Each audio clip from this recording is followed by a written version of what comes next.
আমাদের অসুস্থ ব্যক্তিদের জন্য আমরা কি করতে পারি, আর আমাদের বিপদ মুসিবত প্রতিহত করার জন্য আমরা কি করতে পারি, আমাদের মাল সম্পদ হেফাজতের জন্য আমরা কি করতে পারি। হ্যাঁ, এই তিনটি গুরুত্বপূর্ণ বিষয়ের সমাধান রয়েছে ছোট্ট একটি হাদিসে। প্রিয় বন্ধু, জীবনের চলার পথে গুরুত্বপূর্ণ দিক নির্দেশক ছোট ছোট এই হাদিসগুলো নিয়মিত আপডেট পেতে এখনই আমাদের চ্যানেলটি পেজটি ফলো করুন, সাবস্ক্রাইব করুন। হাসান বসরি রহমতুল্লাহ আলাইহি থেকে বর্ণিত, তিনি বলেন, রাসূলুল্লাহ সাল্লাল্লাহু আলাইহি ওয়াসাল্লাম বলেছেন, তোমরা যাকাত আদায় করে নিজেদের মালের হেফাজত করো, সদকা দ্বারা তোমাদের রোগীদের চিকিৎসা করো।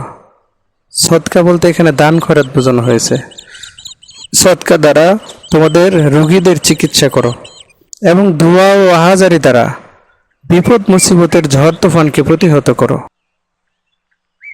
দোয়া ও আহাজারি দ্বারা বিপদ মুসিবতের ঝড় তুফানকে প্রতিহত করো। তিনটি বিষয়ই অনেক গুরুত্বপূর্ণ।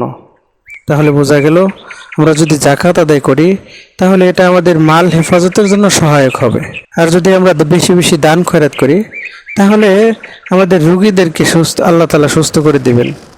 আর দোয়া ও কান্নাকাটির মাধ্যমে বিপদ মুসিবতের ঝড় তুফানকে প্রতিহত করা যায়। কত গুরুত্বপূর্ণ হাদিসটি। আসলে আমরা এর উপর আমল করি, বেশি বেশি শেয়ার করে অন্যের কাছে পৌঁছে দিই, যেন তারাও জানতে পারে।